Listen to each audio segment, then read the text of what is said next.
For the second race in a row here at Michigan, Jimmie Johnson was poised to win, but he ran out of gas and it didn't happen. When that did happen, though, he opened the door for Brian Vickers to begin two eras today. Vickers has given Red Bull Racing their first victory in Cup competition, and for the first time ever, Toyota is in victory lane at Michigan, right down the road from the big three automakers. Hello, everyone, and welcome to NASCAR Victory Lane on Speed, coming to you from the victory lane at the Michigan International Speedway, where Brian Vickers has snapped a 100-race winless streak. And guys, that's an excited crew over there we're looking at. This win is huge for them. And there's so many storylines, it's unbelievable. First of all, oopsie daisy. Toyota in victory lane here at Michigan, Jimmy Spencer, that's a huge upset. All the big automakers, U.S. automakers down the road. How will this go over? Well, this is really big for Toyota, Ken. It's really big for Brian Vickers. He's trying to get into this chase. He's sitting there trying to bite, and finally, this win will really give him a boost that he needs. And, you know, he finally closes the deal. In my opinion, I told you he couldn't close the deal. Today, he closed the deal. He has a really good day yesterday, but most importantly, he's there at the end of this race, and he didn't luck into this. He was on the 48's bumper the whole way. So at the end of the day, you can't say that he lucked into this like gas mileage. He was there to take it, Johnny. Well, guys, let's take a quick look at the highlights. We'll have much more in-depth highlights later on in victory lane. But first of all, here comes the green flag, with Brian Vickers on the pole for the third time in a row at this racetrack, and he would not go on to lead the first lap. That honor went to Mark Martin, the guy who won last time we were here. But we early see very many cars that proved they were going to be very strong all day long on this huge, wide-open racetrack. Now, the number 48 team for the second race in a row looked like they were poised to win the race, but they ran out of gas coming to take the white flag. That opened the door for Brian Vickers and his Red Bull Toyota team, with Jeff Gordon back a ways in the rearview mirror.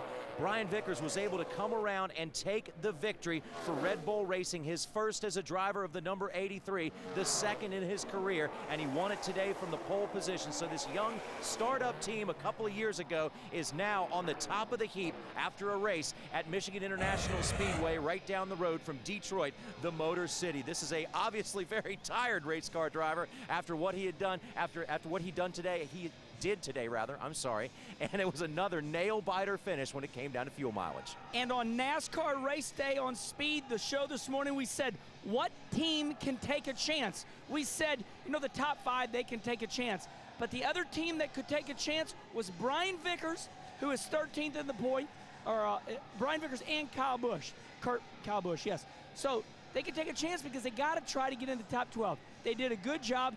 And all I can say, Spence, is why does it always come down to gas mileage at this track? It is exciting, though. Well, this track is so wide, Kenny. We've talked about it on our show this morning, and it doesn't, you know, you don't get in problems at this racetrack. And you know, with the width of this racetrack, you don't see the cautions, and in turn what you see is a track that demands a lot of horsepower, which in turn uses a lot of fuel. But how about Juan Pablo? He ends up cutting a tire down, loses a lap, caution falls, he gets it back.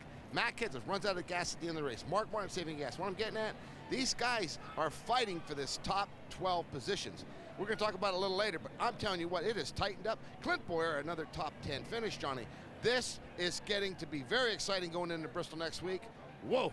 And you got to love the conversations we heard between the crew chiefs and the drivers at the end of this race. They said, hey, do you think you saved us 2.5 laps of fuel? Well, then if you think you did, go for it. We thought we might see many more cars and drivers dropping off the racetrack, but the only one that was really in a significant position that dropped off was Jimmie Johnson. You know, it's kind of funny what I'm going to say, but NASCAR needs to take a look at this race. They need to make it either 375 miles or 425 miles, because this 400-mile race is right in the middle of a gas run. I mean, like Spence said, no cautions, but hey, real quick now, we said this morning who's going to be in, who's going to be out, and I said watch out for, you know, Brian Vickers, you know, watch out for Clint Boyer, and here they come. I mean, it's pretty amazing. Well, the story to me is another one. I look back to last week at Watkins Glen, and I see the bad accident between Sam Hornish and the 24. You know what? They finished second and fifth.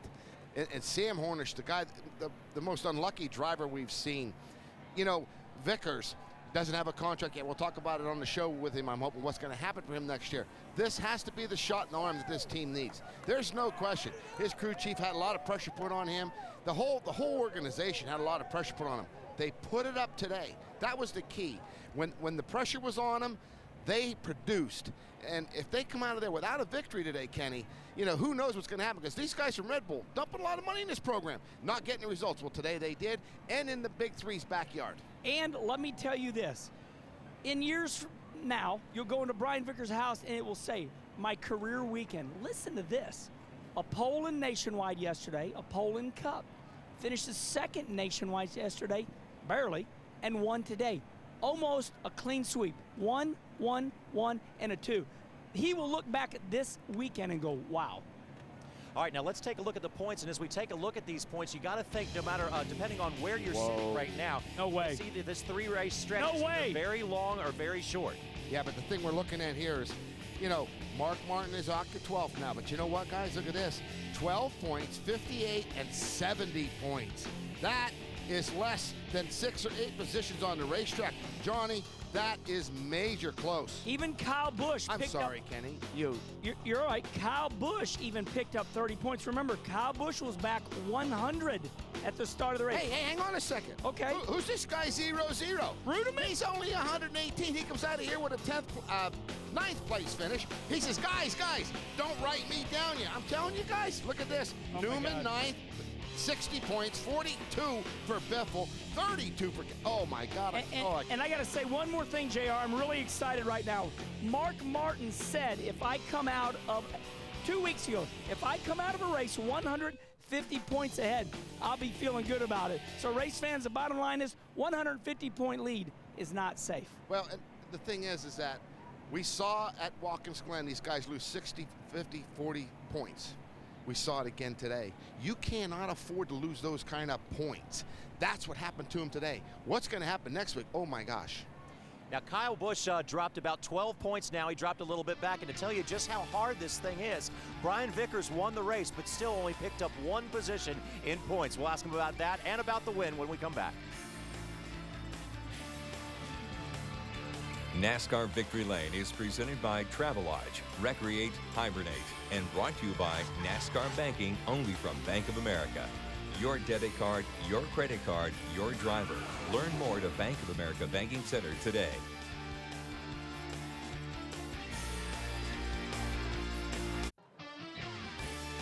You have to go back 100 races to find the last time that Brian Vickers was in Victory Lane. It was with a different team, but now he is back again and finds himself a mere 12 points out of the chase for the Sprint Cup with 3 races to go. Brian, welcome back to the Victory Lane set. We're glad to have you here. And when you look back at the growing pains that your team went through, what does it feel like to be back in Victory Lane again?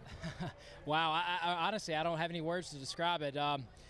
The pain that we went through, the struggles we've went through as a team, that first year missing so many races, trying to build what we've built, knowing what the future had and the potential had, and asking everybody just to be patient, asking myself to be patient. It's so frustrating at times building a new team with a new manufacturer, but man, I'm proud of these guys. Red Bull, everybody at the Red Bull shop, from the bottom to the top, all the crew guys, Ryan, everybody, Red Bull for sticking in there all these years. Toyota, TRD, getting a TRD engine in Victory Lane, I think is special for me, and I know it's very special for them. Brian, I say that a couple years down the road, there's going to be a mantle somewhere in your house. You just about swept Michigan. You've won everything. I mean, how's it feel to one lap away yesterday from winning everything? Oh man, I tell you, that was an exciting race. You know, I'm glad we put a show on for the fans. All I can say. I wanted that win really bad. This one probably means a little bit more, but I tell you, I really wanted that win bad, especially for Dollar General. Those guys, they work so hard. But you know what? Hey, at the end of the day, Kyle and I were racing hard. You know, it's unfortunate he felt about it the way he did. I thought it was good, hard racing. Congratulations to 88 for sneaking around us on the outside. He did his part. Good for him. Why are you so good here? Seems like you can drive a loose car. You know, I think driving a loose car is important here for sure, but I don't know. I can assure you if I knew, I'd apply it to every racetrack we go to. But I think a lot of it's just being able to move around. I like to move around. Growing up on slick, old, wore-out tracks in the Southeast, racing late models, a lot of throttle control, a lot of dirt racing and go-karts, just moving around the racetracks a lot, running the wall, running the bottom. And this is a place that at some point in the run, your car is going to change, and you have to be able to run the bottom, you have to be able to run the top. If you're stuck to one line, it's going to hurt you a lot.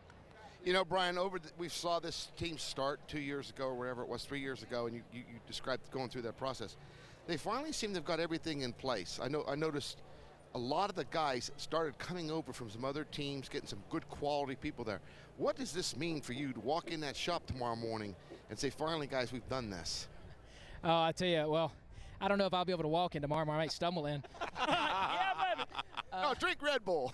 Red Bull and vodka. Yeah. be flying, wait, flying what? in. No, I know. It's going to be a good time tonight for sure. But no, I tell you, to be able to walk in that shop, I mean, it takes a lot of time. You guys know it better than anybody. It takes a lot of time to build depth in a team. It doesn't happen overnight. You know, even if you have good people, it still takes time to get them to really mesh and work together. And it's taken 3 years, you know, to get to this point. And there was a lot of times where, you know, we were put ourselves in position to win. It didn't happen for whatever reason or another, and it happened today. It happens when it's supposed to happen, I suppose. But it takes a lot of hard work, a lot of time, and most importantly, a lot of patience. And Brian, this is a huge goal for your team to get into victory lane, but you guys have one more goal on your list, I'm sure, and that's to take that one more step, 12 points away from now being in the chase for the 2009 Sprint Cup. Yeah, that's really the ultimate goal, is to be running for a championship, to be in that chase. The win's very special. We said going into today the points were the most important, but the win was special. Uh-oh. Uh-oh. Oh, you know I'm Jeff Gordon. Here he is. I thought somebody was going to get us with water. What is this, the Brian Vickers show? Turned into it. Way to go, bud. Good job, too, Jeff. Thanks, Jeff. Hey, but when you get, you know, old friends like that coming up to you, Brian, you know, accolades from a guy like Jeff Gordon, that must be a great feeling to be in that class. Yeah, great feelings. You know, I mean, probably not even the words to describe it. I know I keep saying that because I don't have the words. I don't have the vocabulary to describe what I'm feeling now. But Jeff has been a dear friend of mine for many years. He was a mentor and an even older brother at times. We had a lot of good times together with Ricky and you know, I tell you. In New York or on the racetrack? With Ricky Hendricks. Remember Myself and Ricky and Jeff and Joel and Jimmy, you know, we had a good times back in the day. And Casey and you know, Jeff's a mentor and older brother, and we both miss Ricky. And this is another one for him. And my grandfather passed away not too long ago, and I really think about him a lot. And I want to dedicate this win to him as well. You know, it's a very special win, and I wish you could be here for it. I know you love it. Congratulations, man. Great job today. It was a real nail-biter, but you guys prevailed in the end. Congratulations. Got Red Bull back in victory lane. And we also want to extend a special congratulations to Brian on behalf of Bank of America. Congratulations to Brian Vickers from NASCAR Banking, only from Bank of America. Enjoy this one, Brian, and we'll see you in the chase.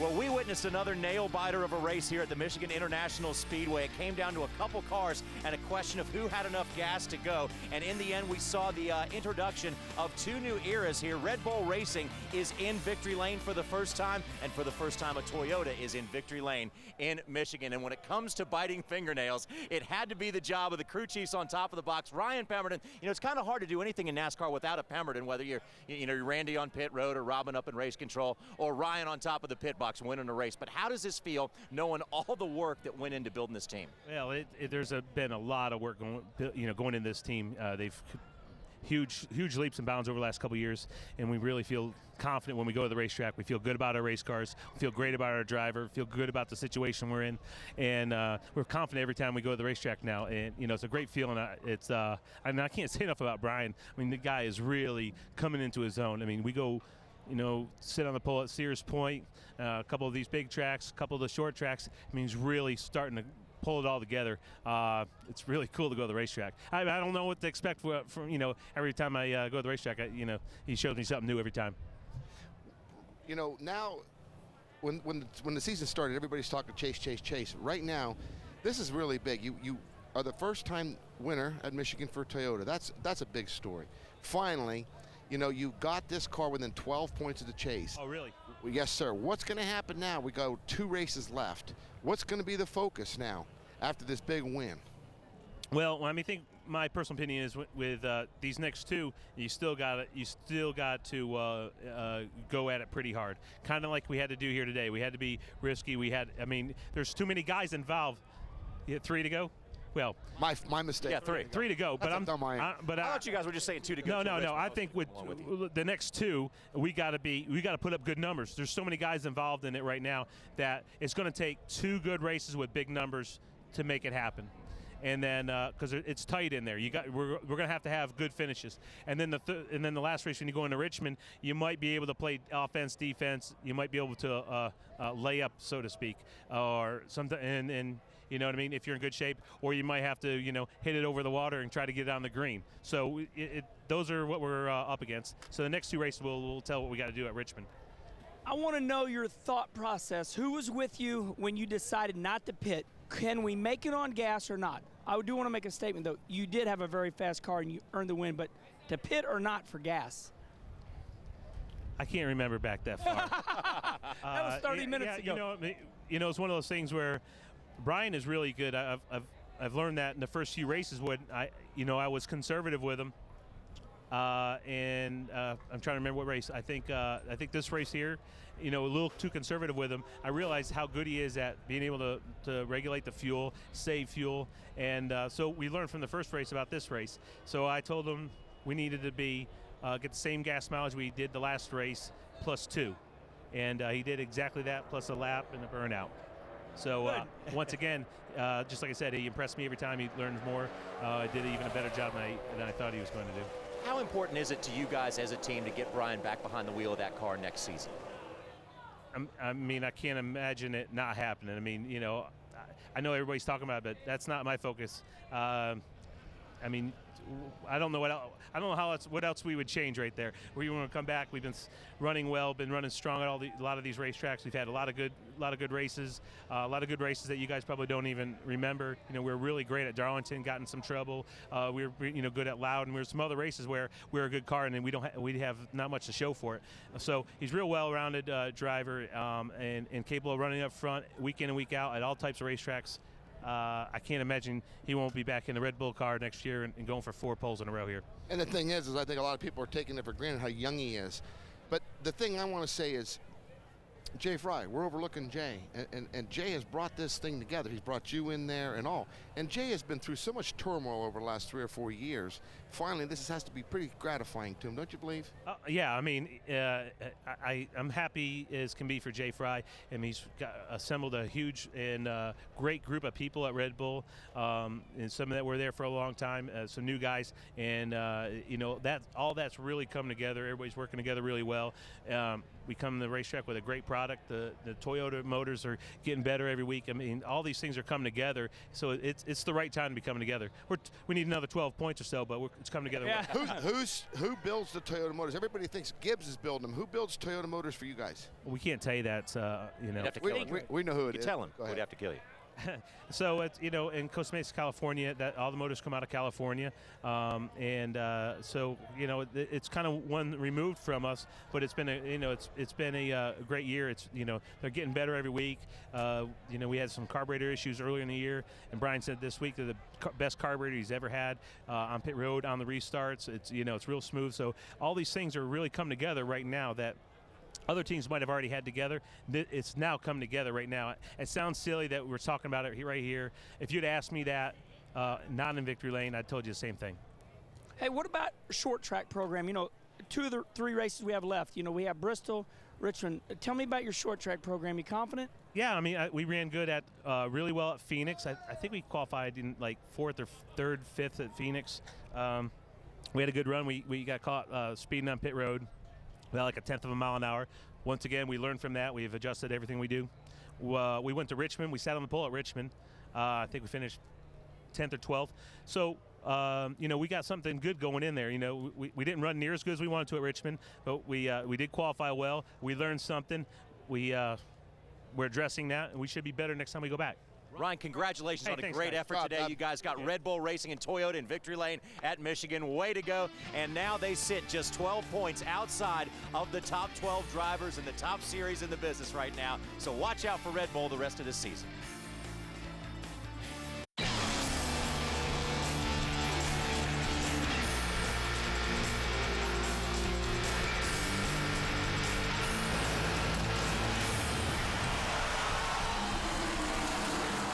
Welcome back, everyone, to NASCAR Victory Lane on Speed. As we enter this race today at Michigan International Speedway, we had 4 races to go before the championship chase cutoff. Now we have 3, and we're going to show you exactly what it took to get to 3 races to go, starting with the green flag earlier today. And you know what? A surprise, surprise. There was a little bit of rain in the forecast, but we took the green flag with Brian Vickers starting first, Mark Martin, the last winner at this track, starting second, and everybody had their eyes to the skies again, Jimmy, looking for a little rain cloud to bust loose. Yes, they did, but you know what I wanted to say? Look at this, fans. The 5 car starts on the outside, position 2.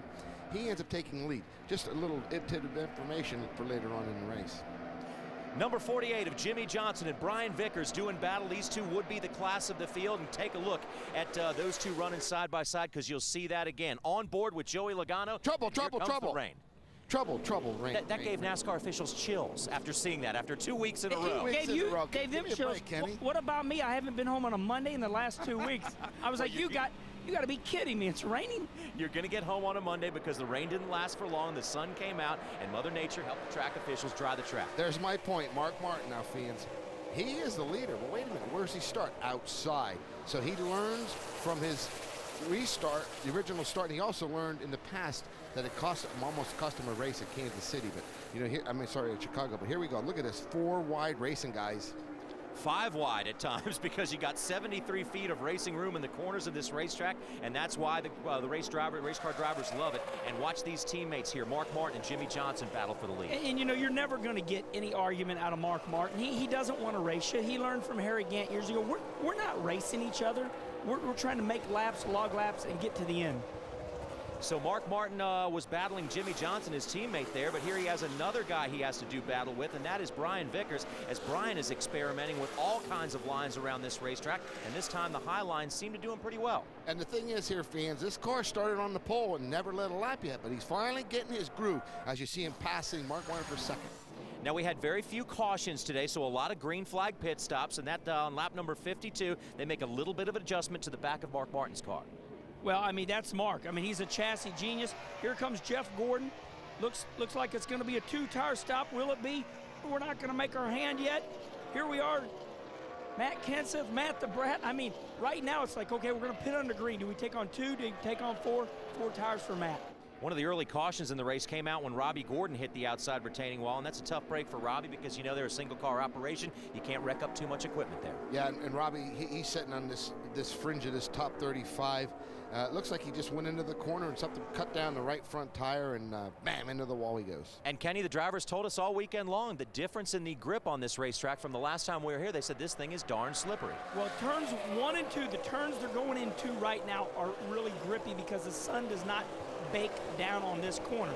But the sun is always on turns 3 and 4. Turn 3 and 4 is the most difficult corner on this racetrack. Well, Kyle Busch can always drive a loose car, but you don't want it too loose, do you? And that is turns 3 and 4 right there. That guy is a wheel man right there. He needed a good day as he's trying to progress the field, and there he is still driving. Don't say he's not driving hard, fans. That guy doesn't know what surrender is, and that's what I like about him. Riding on board with the number 88, he would have a good day as well. The number 39 of Ryan Newman, they had to go underneath that car and do a little bit of adjustment to it. And you know what? I'm worried about this team. There's something not right. They were real strong, and now they're really faltering, only a handful of points inside the top 12 right now. Pressure's on the number 39 team, but it's nothing unusual to have pressure on any team at this time in the season. Here comes David Reagan, and last time we raced here he had a good run. One of his best runs ever came at this track with a 3rd place finish, and here he's passing a 4-time champion. This is big for David Reagan in the UPS Ford, simply from the standpoint that this guy's only got like 1 top 10 in the last 20 races. He's on the outside looking in, even keeping his ride, so that was a big move for him. He was running good at that point. Halfway point of the race, 100 laps in, it was Jimmy Johnson who looked like he was cruising away with this thing. Looks like it was going to be another one of those Jimmy Johnson type of days. But we'll remember the last time we raced here, Jimmy Johnson ran out of gas coming to take the white flag, and this is one track, one of the very few tracks that Jimmy Johnson is not won on. No, and you think at this point in the juncture, this is the first 100 laps. They really can't figure out the exact gas mileage. Don't forget, we had the rain delay. We have a lot of cautions, some green. 2 tires, no tires. So the thing is here, Kenny, these guys don't really have a handle on it. We got to watch the next 100 laps to figure that out. Well, the only thing I can figure out is I have talked to Jimmy. Jimmy does a lot of brake torquing. I don't know if he's still doing it with this car, but Jimmy does stay in the gas, rolls up 3/4, lays on the brake a little bit. Plus, race fans, he's a fast race car driver. He's on the gas. And, you know, why has he ran out of gas the last 2 times here at Michigan?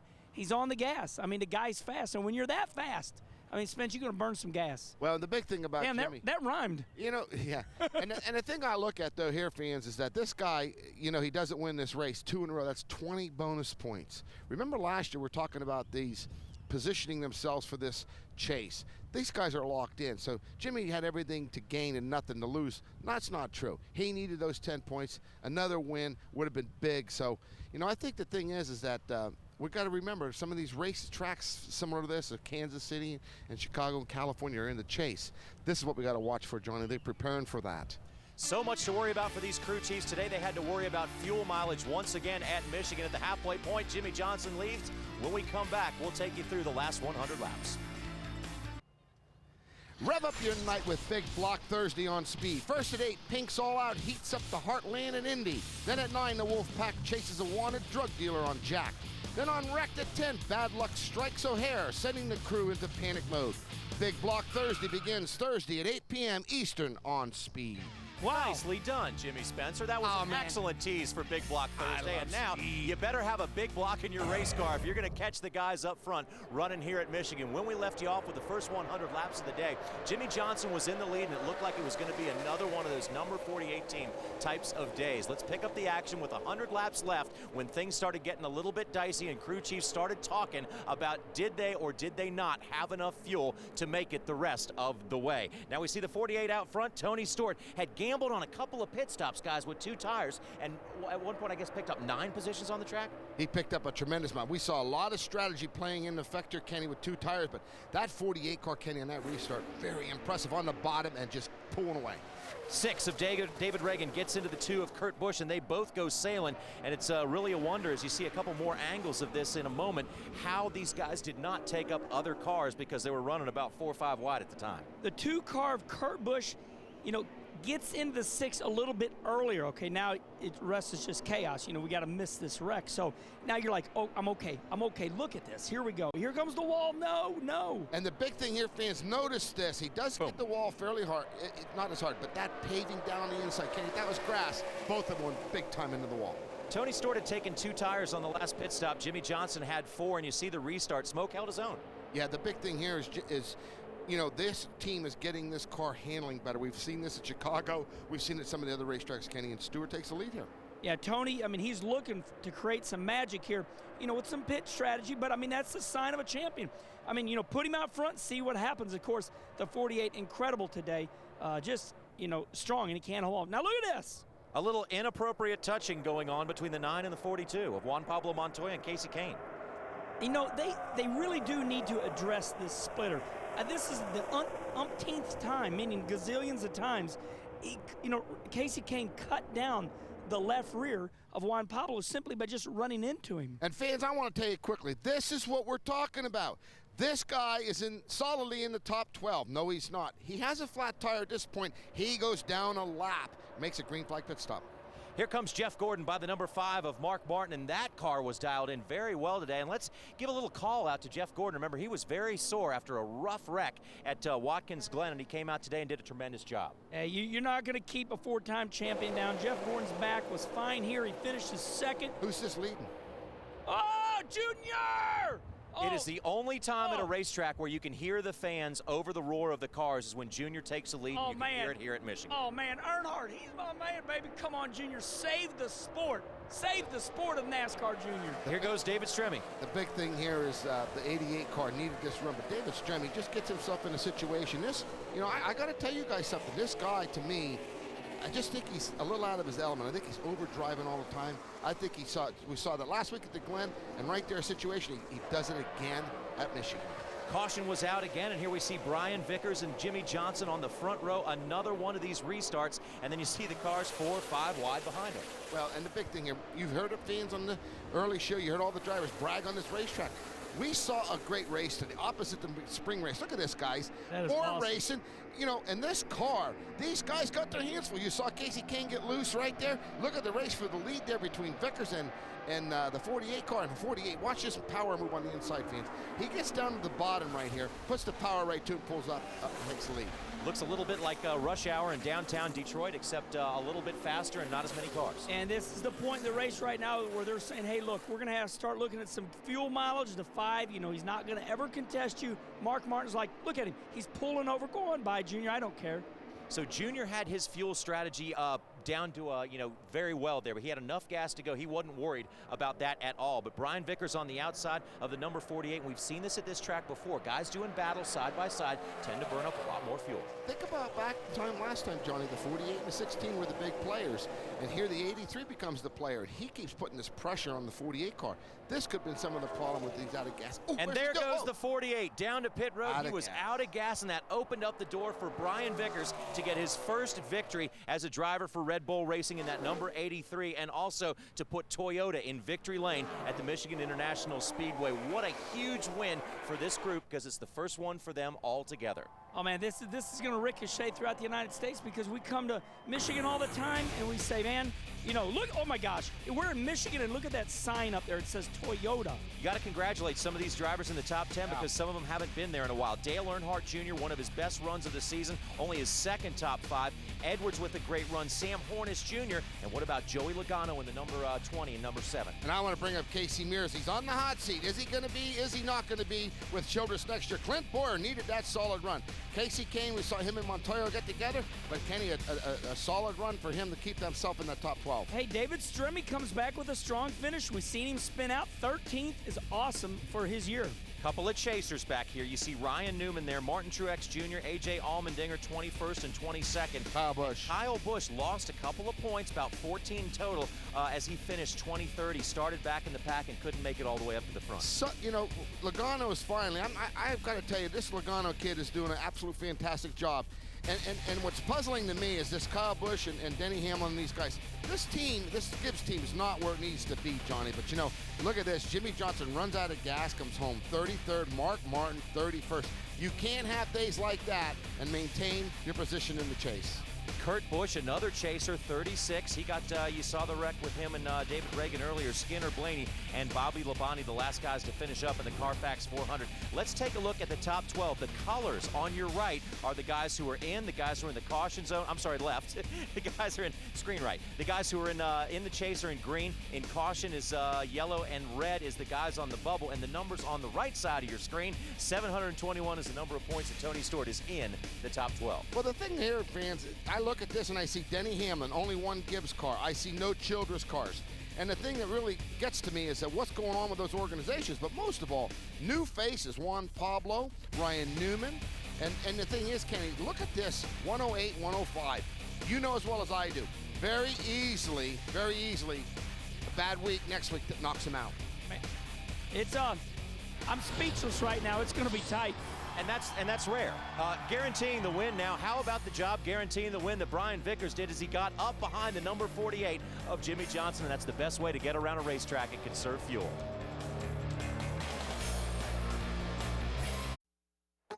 This Wednesday, on Speed, the trucks take to the high banks of Bristol.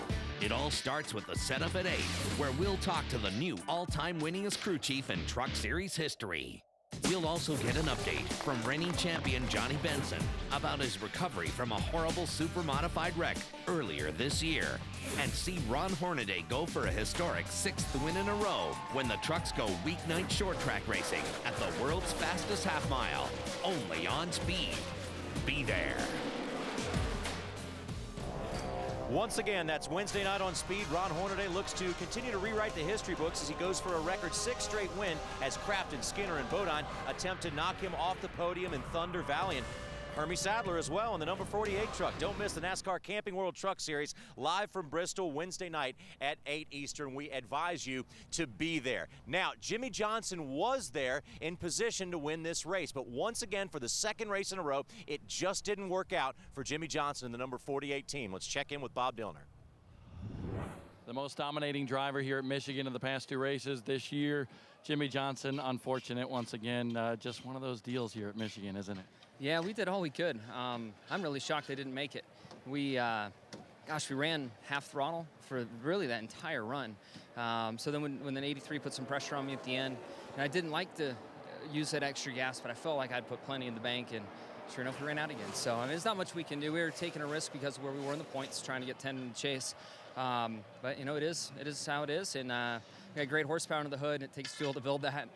Great race car. And I got to thank Lowe's and all their employee owners for so much dedication and being behind us. And, you know, we're racking up some stats, just not enough trophies, or the trophies that we want. But the chase is getting close, and our stuff's right. And it's really, I mean, a period of time now when you can take that chance because you're just really going for those 10 bonus points. Yeah, I mean, definitely we're going for it. And then I'm sitting there on pit road watching everybody go by, and I think, you know what, third would have been fine. You know, I could have saved more. But we're going for the 10 points, and we have that luxury right now. And you know, just it is what it is. Tough break for Jimmy Johnson, but another dominating performance here, just no victory. There's so many scenarios to think about, and I can make Jimmy Johnson feel better because we're watching the race. So Mark Martin saved the ultimate fuel, running a quarter of a throttle for 10 laps, and he still ran out of gas. Now, what is stunning is that Jeff Gordon is on the same fuel strategy and makes it. Same team, you know, fans go, you know, why aren't you giving Junior a better car? So you would think, okay, all these guys have the same cars, same motors, but yet there was no way of Mark Martin or Jimmy Johnson saving fuel. So take it easy on yourself, Jimmy, because Mark Martin saved incredible amounts of fuel, and he didn't make it either.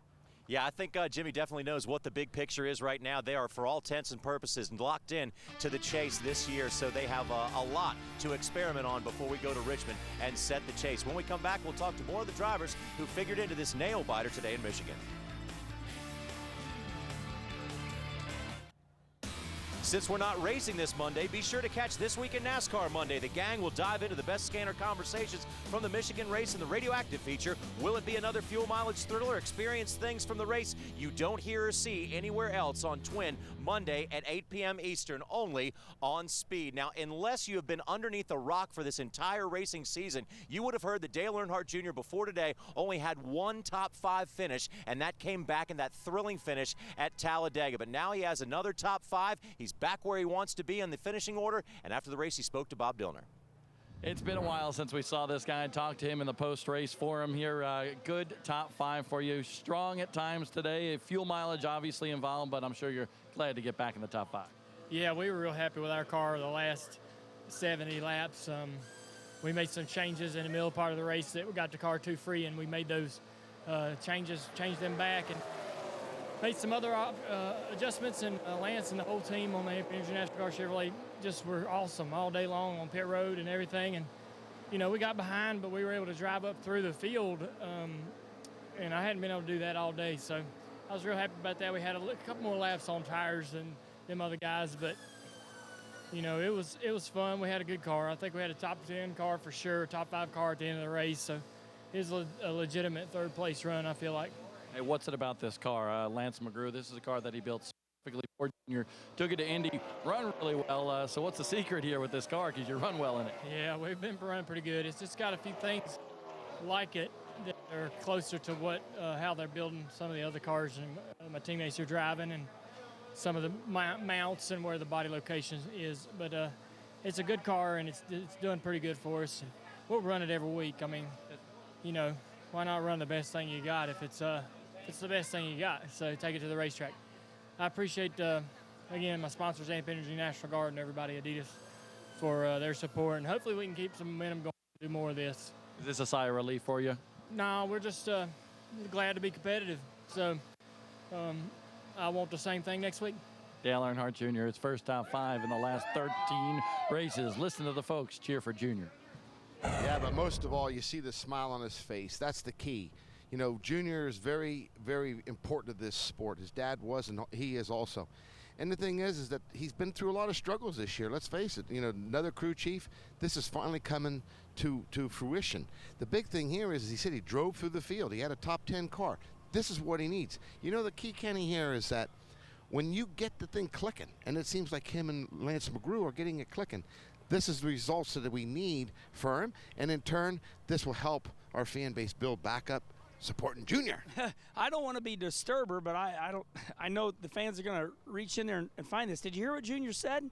He said this car is built like the other ones, like meaning like, you know, Jimmy Johnson or, you know, Jeff Gordon. So, wow, that was a pretty big statement. It didn't fly over my head. So Dale Earnhardt Jr. in that interview saying this is a new car and it is built more like the other cars, meaning Jimmy Johnson. That's pretty big, guys. Well, they're going to have to beef up that car a little bit because once we leave here at Michigan, we're heading to Thunder Valley to Bristol for some serious beating and banging on the world's fastest half mile. And next weekend on Speed, NASCAR's Race to the Chase takes a treacherous turn through Thunder Valley, and no one brings the action to you like Speed. Coverage from Bristol begins Friday morning, 10 Eastern with NASCAR Live. Be there.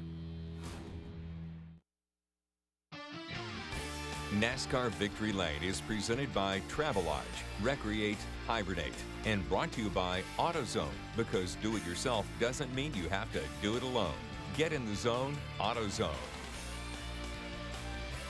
As the sun sets over the Michigan International Speedway, another great run for Roush Fenway Racing driver number 99, Carl Edwards. Now, it is very surprising that he has not won a race yet this season, but still, Carl is in the championship hunt. Let's go back to Bob. I'll tell you what, it was pretty funny watching this guy come down pit road to the area where the top 5 parks after the race. Why don't you give me an impersonation of what you were doing inside the cockpit of that race car? I was doing that go-kart hop, you know, trying to get the car to go. It's not out of field, but it's really close. But, you know, Aflac's motto is we've got you under our wing, and Bob definitely had me under his wing today. He was, you know, really talking me into slowing down and saving a little fuel. It's a pretty dramatic finish there. Congrats to Brian. He's worked really hard to get that win. That's pretty cool. More and more top 5s, more and more good finishes for you in this bunch. How important is that with just a few to go until the chase? It's very important. You know, we talked about it on the radio. It's not that much fun to race like that. You know, you want to race for the win and go out there and go for it, but it couldn't run out of fuel. And this Ford Fusion gets great fuel mileage. I'm just proud of that because you know, a couple of those guys ran out, and that's excruciating. You know, that would be terrible. Carl Edwards led a lap here today as well. A good top 5 finish and ever important in the battle to get in the chase. Bob, thanks a lot. Let's look at these numbers once again because they are big. Brian Vickers now just 12 points out. Mark Martin 12 points in. Matt Kenseth 32 points in. Guys, what do you see the shakeup coming at Bristol? Well, I've seen this gap close up here. I see Newman, Biffle, Matt. This thing is getting closer and closer. Kenny, I'm telling you what. Don't count out Clint Boyer on the short tracks, Kyle Busch. I'm excited about Bristol. That's what I see coming in the points race. Bristol, I see lots of wrecks. Oh, no. That could happen. You know, it's been known to happen at Bristol, but we go from wide open to tight quarters at Bristol, and we want to say a special congratulations once again to Brian Vickers and that Red Bull Racing team for bringing Toyota to victory lane here at the Michigan International Speedway. As we head to Bristol, we remind you to watch This Week in NASCAR, and let's now look in the rearview mirror. Race fans from all over the North American continent have come to the Michigan International Speedway to watch NASCAR's finest. And Brad Keselowski's going to win it. It's so frustrating that you can't have a guy race you clean. We're racing for the win, and he's crying about it. I don't know what he wants. Trackside live at the Michigan International Speedway. I like how this car is safe, but I want to be able to race it. Hello, I am the king for today. Hey, you're on TV. Oh, that's right. The world's best stock car drivers here are getting ready to turn it loose as the green flag waves at Michigan. Oh, Jimmy Johnson trying to hold off Vickers. Oh, here he goes. Jimmy's out of fuel. Jimmy's out. And coming down for the checkered flag for his second career win, Brian Vickers does it at Michigan.